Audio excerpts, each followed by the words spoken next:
नमस्कार साथियों, बुकसार चैनल में आपका बहुत बहुत स्वागत है। मैं एलडीसी हरिओम टाक। मैं आपको एलडीसी भर्ती 2026 है उसके बारे में बताऊंगा। साथ में मैं टेस्ट सीरीज़ भी दूंगा, आपको शेड्यूल भी दूंगा और आपको इस तरीके से बताऊंगा कि आपको तैयारी किस तरीके से करनी है। इस बार पद भी ठीक है, लगभग 10,600 कुछ पद हैं और भर्ती के अंदर अभी टाइम भी पड़ा है, लगभग जुलाई के अंदर पेपर है और अभी फरवरी मार्च अप्रैल मई जून लगभग 5 महीने पड़े हैं।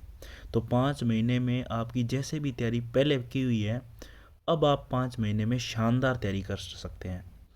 आपको फॉर्म कैसे भरना है, क्या स्टार्टिंग डेट है, क्या एंड डेट है, वो सब आप देख सकते हैं। जो नोटिफिकेशन है उसके अंदर अच्छे से देख सकते हैं। मैं आपको मेनली ये बताऊंगा कि मैंने तैयारी कैसे की थी, आपको एक स्ट्रेटजिक तैयारी कैसे करनी है।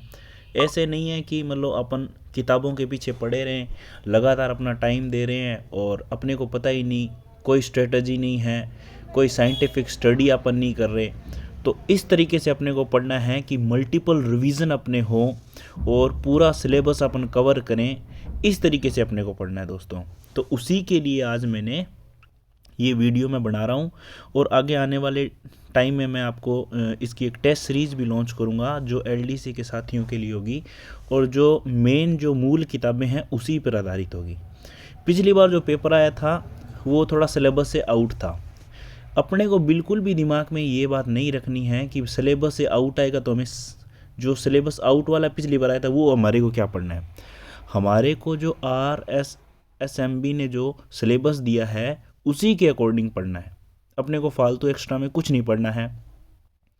जितना आपके पास टाइम है, जैसे कि 8 घंटे 10 घंटे या 12 घंटे या उससे थोड़ा बहुत, किसी के पास ज़्यादा भी हो सकता है।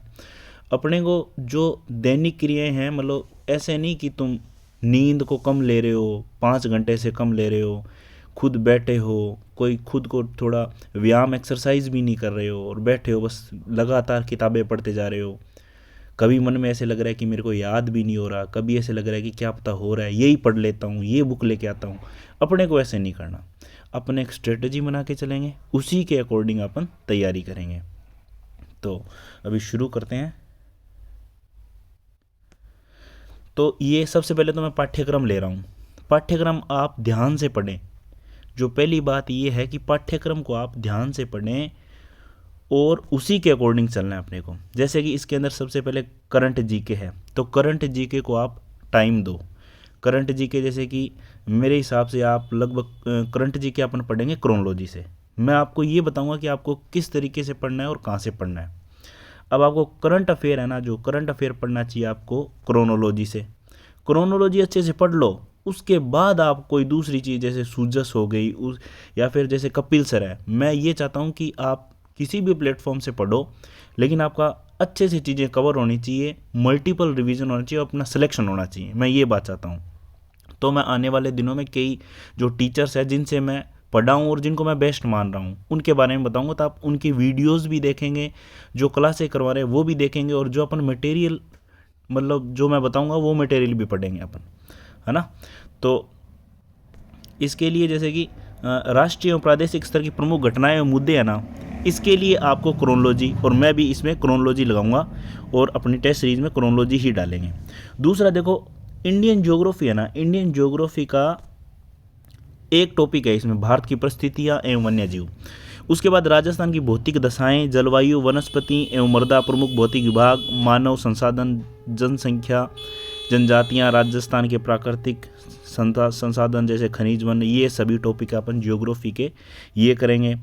उसके बाद कृषि से रिलेटेड कुछ है, उद्योग से रिलेटेड है। फिर है राजस्थान का इतिहास और संस्कृति, मध्यकालीन इतिहास, स्वतंत्रता आंदोलन, राजनीतिक पुनर्गठन, लोक भाषाएं, लोक संगीत एवं लोक नृत्य, संत कवि योद्धा, मेले त्योहार, ये सभी है ना। फिर ये देखो कि राजस्थान के औद्योगिक विकास, इसमें कच्चे माल की उपलब्धता, प्रमुख उद्योग, मतलब ज़्यादा अपने को वैसे गहराई में नहीं उतरना है, मैं आपको बता दूंगा।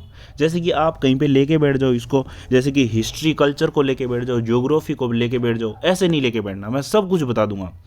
मेन जो अपने सिलेक्शन लेना है ना, साइंस है ना, साइंस हो गई, हिंदी हो गई, इंग्लिश हो गई, मैथ हो गई। जीके को भी रखेंगे लेकिन उनको अलग पोर्शन में रखेंगे। जैसे कि मैं पढ़ता था ना उस टाइम, मैं इनको मैंने बांट लिया था। जैसे कि आपको लास्ट में बताऊंगा कि मैं किस तरीके से पढ़ता था, किस सब्जेक्ट को कितना टाइम देता था। जितना मतलब अपने पेपर के अंदर जिस सब्जेक्ट का मार्किंग या फिर जितने मार्क्स का महत्व होगा ना, उसी के अकॉर्डिंग मैं पढ़ता था। उतना ही टाइम को मैंने परसेंटेज में डिवाइड कर लिया था, उसी तरीके से पढ़ता था। साइंस भाई आपके लिए मेन है ना, साइंस मैंने भी अच्छी की थी और आपको अच्छी करनी पड़ेगी। इसको अच्छे से पढ़ना चाहिए अपने को। एक सेकेंड,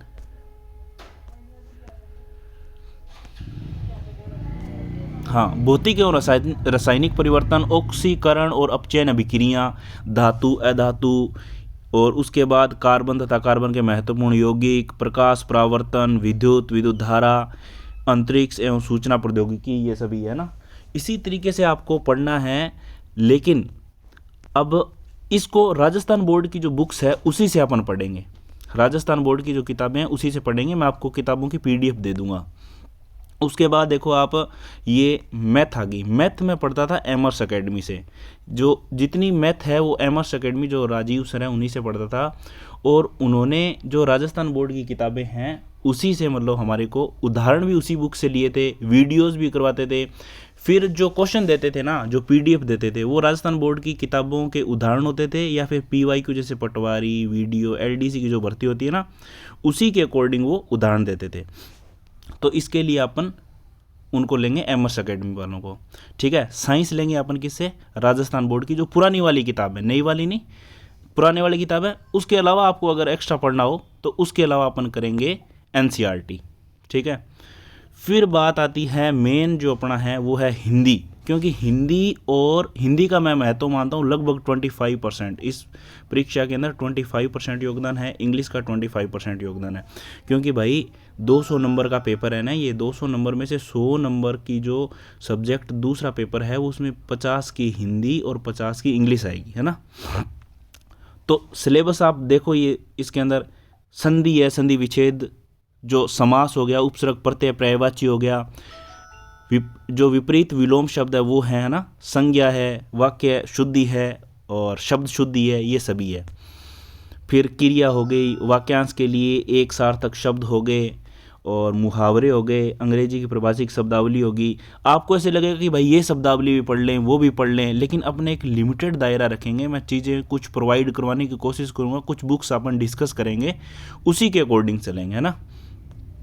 फिर जैसे कि इंग्लिश का मैंने क्या किया था, सूरतगढ़ के एक सर है राकेश भांबू, मैंने उनकी ऑफलाइन कोचिंग ली थी। और इसके अलावा ऑनलाइन कुछ चीज़ें मैंने, जैसे VIPM की जो मैडम हैं उनसे पढ़ा था यूट्यूब पे। और इसके अलावा जो अब प्रैक्टिस करता था तो मैं SSC के PYQs हैं जो यूट्यूब पे डालता था, टॉपिक डालता था, और उसी के अकॉर्डिंग मैं पढ़ता था। तो इंग्लिश भी अपन एक स्ट्रेटजी बना के करेंगे, वो PDF मैं आपको भेज दूंगा या फिर अगली वीडियो के अंदर बताऊंगा। इंग्लिश के लिए जैसे मैं राकेश भांबू सर को ही आपको प्रीफर करूंगा, उनके नोट्स या फिर अवेलेबल कराने की कोशिश करूंगा मैं। उसके बाद सिनोनियम एंटोनियम, कई लोगों को लगेगा कि भाई सिनोनियम पता नहीं क्या पूछ ले, छोड़ देते हैं, एंटोनियम पता नहीं क्या पूछ ले, इतने ज़्यादा अभी पढ़ नहीं सकते, टाइम कम है, ऐसे लगेगा लोगों को। बाकी टाइम बहुत है, 5 महीने। 1 वर्ड इनमें से क्या पता आएगा कि नहीं आएगा, लेकिन कुछ PDF दूंगा, अपने को उसी पे कंटेंट पे भरोसा रखना होगा, खुद पे विश्वास रखना होगा, वही पढ़नी होगी चीज़ें, बार बार मल्टीपल रिवीजन करना होगा, चीज़ें अपने आप क्लियर होती जाएगी, है ना। अगर वो कर लेते हो उसके बाद अपने को दूसरी चीज़ें करनी है। अब बात आती है कि मैंने कैसे तैयारी की थी, है ना। तो मैं पूरे दिन को ऐसे मैंने बांट रखा था, पूरे टाइम पीरियड को इस तरीके से पढ़ता था मैं, जैसे कि 8 से 10 बजे मैं मतलब 2 घंटे सुबह सुबह सिनोनियम, एंटोनियम, 1 वर्ड और पैसेज को देता था। कई लोग ऐसे सोच रहे होंगे कि अब पैसेज क्यों डाल रखा है ना इसमें, लेकिन भाई मैं पैसेज भी करता था। मैं SSC के जो PYQ के जो पैसेज थे ना उनको मैं सोल्व करता था। 1 वर्ड की मैंने PDF एक ले रखी थी, एंटोनियम और सिनोनियम की, सुबह सुबह रटता था। क्योंकि अपने को पता है कि सिनोनियम, एंटोनियम और 1 वर्ड तीनों को मिलाकर 10 क्वेश्चन आएंगे, ठीक है। और पैसेज पिछली बार अगर आप देखो तो लगभग मेरे हिसाब से 8 पता नहीं 9 क्वेश्चन आए थे पैसेज से। अब अंदाज़ा अपन ऐसे लगा सकते हैं कि 5 से 8 क्वेश्चन आ सकते हैं पैसेज के। तो पैसेज सोल्व करना आपको आना चाहिए। उसके बाद 2 घंटे के बाद मैं या तो साइंस ले लेता था या मैथ ले लेता, उनको 2 घंटे देता था।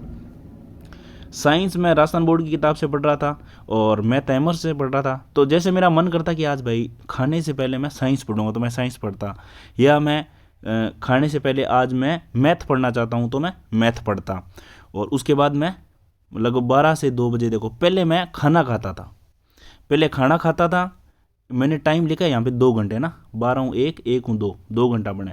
लेकिन भाई मैं 2 घंटे इतने नहीं लगाता था, टाइम पीरियड 2 घंटे लेकर चलता था, लेकिन इसी में से लगभग 20-25 मिनट में निकाल लेता था, लगभग आधा घंटा। और ये जो टाइम पीरियड है खाने वाला, तो पहले मैं खाना खाता था, उसके बाद मैं नहाता था, ताकि थोड़ा टाइम ऐसे मिल जाए कि खाना पच जाए। थोड़ा टाइम ऐसे खाना खाने के बाद जस्ट नींद नहीं आएगी, खाना खाने के जस्ट बाद बैठोगे तो आपको नींद आने लग जाएगी। तो पहले आप खाना खाना, उसके बाद अपन नहाएंगे, मतलब ऐसे नहाओगे तो थोड़ी एक्सरसाइज भी हो जाएगी, नहाने में थोड़ी एनर्जी भी लगेगी। और उसी तरीके से मैं ऐसे करता था। फिर लाइब्रेरी चला जाता वापस, फिर मैं वो ऊपर पहले साइंस करता था तो बाद में मैथ, पहले मैथ कर लेता तो बाद में साइंस, फिर 2 घंटे है ना। उसके बाद देखो 4 से 5 बजे मेरे पास लगभग 1 घंटा होता था। उस टाइम के अंदर मैं जीके को पढ़ता था। करंट अगर मेरा मन करता जिस दिन तो करंट पढ़ लेता 1 घंटे, आज ज्योग्राफी पढ़ूंगा तो ज्योग्राफी पढ़ लेता, हिस्ट्री या कला संस्कृति का ऐसे मन होता तो मैं ये पढ़ लेता। ये मैं रात को भी पढ़ता था ना, लास्ट में जब सोता होता था ना, तब सोते टाइम ऐसे राजवीर सर की कोई वीडियो लगा लेता था और हिस्ट्री और कला संस्कृति को मैंने इस तरीके से लगभग पूरा कर दिया था। लेकिन मैंने कंटिन्यूटी रखी थी, ऐसे नहीं कि भाई कभी छुट्टी कर दी 5-7 दिन से भरोसा उड़ गया, लेकिन कंटिन्यूटी रखता था, ऐसे नहीं करता था। फिर मेरी इंग्लिश की क्लास होती थी, ऑफलाइन क्लास जाता मैं, वहाँ पे सर हमारे को रोज़ ऐसे टेस्ट लेते थे ऑफलाइन, लगभग 20 या 25 क्वेश्चन देते थे रोज़। जो टॉपिक चल रहा है क्लास में उसका प्लस जो टॉपिक हो गए उनके, मतलब 2-2 3-3 क्वेश्चन, और एंटोनियम सिनोनियम वन वर्ड ऐसे क्वेश्चन मतलब दे देते बना के, वो हम याद करके जाते सर की बुक से ही। क्लास से आने के बाद चाय पीता और मतलब खाना खाने घर पे चला जाता। उसके बाद 6 से 7 बजे मतलब टाइम डाल रखा है लेकिन कम टाइम लगाता, उससे टाइम बचा के मैं लाइब्रेरी आ जाता। लिए 4 घंटे लिखे ना, शाम को 4 घंटे में जो सर ने क्लास में खिलाए इंग्लिश वगैरह वो पढ़ता और PYQs ये करता। एंटोनियम सिनोनियम रटने वाली चीज़ थी वो मैंने दिन में ही कर लेता था सुबह सुबह। थोड़ा सा कम इसको इंग्लिश को कम टाइम दे के हिंदी को थोड़ा सा ज़्यादा टाइम दे देता। लगभग मतलब मेरे 2.5 घंटे हो जाते थे दिन के अंदर, 2.5 घंटे हिंदी को दे देता था और 2.5 घंटे इंग्लिश को दे देता था। तो हिंदी मैंने जो राघव प्रकाश सर की किताब है उसी से पढ़ी थी। तो इस तरीके से मैंने तैयारी की थी और फिर हमारा पेपर हो गया था। मेरे अच्छे नंबर थे, नंबर लगभग मेरे 7-8 नंबर कट ऑफ से ऊपर थे, 138 पॉइंट कुछ गई थी शायद, तो उससे 7-8 नंबर ऊपर थे मेरे। और उसके बाद मैंने कुछ गलतियां भी की जिसकी वजह से मेरी रैंक गिर गई। हाँ, हालांकि मेरे जो डिपार्टमेंट मेरे को चाहिए था वो मिल गया, क्योंकि मेरे को ऐसा डिपार्टमेंट चाहिए था जिसके अंदर काम कम हो, पब्लिक डीलिंग कम हो, मेरे को और टाइम मिल जाए जिससे मैं स्टडी से जुड़ा हुआ रहूँ। तो इसी तरीके से मेरे को डिपार्टमेंट जो चाहिए था। उसके बाद टाइपिंग वगैरह हुई तो उसके अकॉर्डिंग मेरे थोड़े से नंबर घट गए थे, लेकिन मेरी रैंक थी राजस्थान के अंदर 1705 ऑल कैटेगरी के अंदर। तो अभी एक ये ओवरव्यू की वीडियो डाल रहा हूँ मैं, जो मैंने किया जिस तरीके से समझा पाया। और आगे अपन इसके लिए मैं एक टेस्ट सीरीज़ भी लेके आऊँगा अलग से, जिसके लगभग मेरे अभी तक जो मैंने सोचा है कि 10 टेस्ट दूंगा, बड़े टेस्ट अकॉर्डिंग टू जो मेन पेपर होता है उसी के अकॉर्डिंग। लगभग जैसे 100 क्वेश्चन जीके के और दूसरा पेपर 100 क्वेश्चन हिंदी इंग्लिश के ना। तो जो परीक्षा है उसी के अकॉर्डिंग चलेंगे। बड़े पेपर तो एक बार मैंने 10 ही सोचे हैं, और इसके अलावा छोटे पेपर भी मैं कुछ सोचूंगा, और भी जैसे स्ट्रेटजी वगैरह अपन बनाएंगे। अभी तो मैं एक बड़ा ही छोटा एक ओवरव्यू डाल रहा हूँ कि किस तरीके से आपको चीज़ें एक साइंटिफिक तरीके से पूरी करनी है। ठीक है दोस्तों, धन्यवाद, मिलते हैं अगली वीडियो में।